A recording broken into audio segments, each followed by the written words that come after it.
For all intents and purposes, this is a 1972 Datsun 510.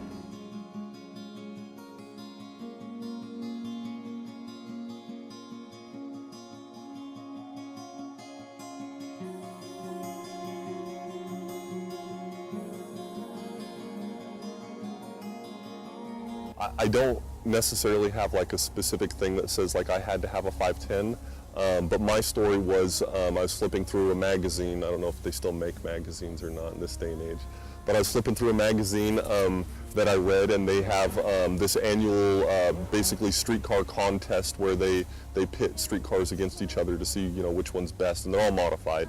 And I was flipping through the pages, and there was a 2-page spread that had this car on it, and I didn't know what it was. But I just looked at it and I said, I don't know what that is, but I think it's beautiful and I have to have one.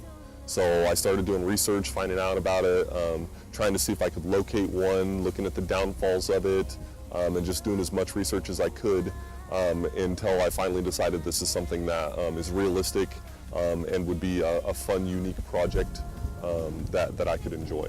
Basically everything on this car I've done myself. It's a learning experience, and I kind of use it as a tool to teach myself things. When it's running well and when things are right, it runs really great, and it's a lot of fun to drive. Getting it out on the open road and then out here doing some autocross stuff, it's so much fun to drive. The simplest term for autocross is driving in a parking lot around orange cones. So basically it's a time trial, it's you against the clock. Trying to drive as fast as possible with the fewest number of mistakes on a small course that's laid out inside of like a parking lot type area. I think like most teenage boys, I developed a passion for cars because like you hear the sound of an engine and you hear like this visceral kind of thing. So you just kind of like, oh, like what's that thing? And you start to kind of take notice of them. And then as you start to become a teenager and you get your driver's license and you discover the freedom of being able to go wherever you want, whenever you want in your car. And it's like this personal kind of space, and I think most of us are like that. We have certain rules for our car, like some people, wipe your shoes before you get in, or no food in the car. So it's like a real personal kind of thing. And I think as a teenager, as you start to develop that, it becomes your own. For most of us, again, a lot of people treat a car like a utility, and obviously people who are passionate about it, it's a very different thing.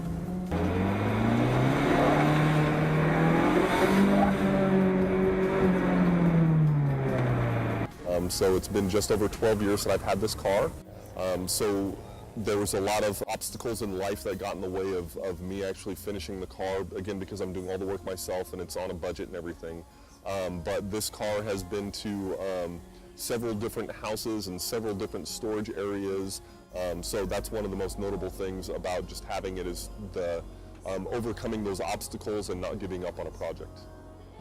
So like any other project that we work on, and I tell the students the same thing at school when we're working on projects, you can never be finished with it. You either run out of time, run out of resources, or something else. Obviously you can become content with where a project is at, but for me this is kind of a continuing process. The next couple of steps are drivability things. I plan on getting a limited slip differential. Maybe they'll put a notation down there that tells us what a limited slip differential is. Some stickier tires for track days like this. I haven't gotten it weighed. A lot of people who weigh them in basically stock form, it's right around 2,100 pounds. I assume with some of the upgrades and stuff that I have, because they're beefier, heavier parts, I'm probably closer to about 2,300 pounds. But most modern cars are closer to 3,000 and 3,300 pounds. And trying to push around that weight with the same amount of horsepower, obviously lighter is better.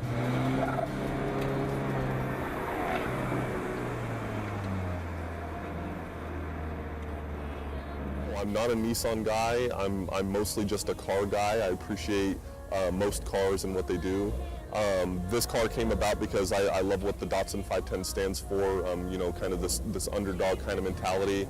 And then I put an engine in it that I was familiar with. The name of the motor is a 4G63 turbo. It's from a Mitsubishi Eclipse.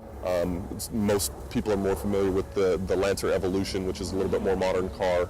And it's a 2-liter turbo motor. In stock form, it makes about 200 horsepower. And without trying too hard, you can make 300, 400, 500 horsepower on it. This car stock came with a 1.6-liter naturally aspirated motor. It was reported that it made 96 horsepower. That's probably shooting a little high. So doubling the horsepower, obviously there's things that go along with that it can either make it more fun or more dangerous. The painting on the hood. One of my favorite artists is Alphonse Mucha, and he was an Art Nouveau graphic artist.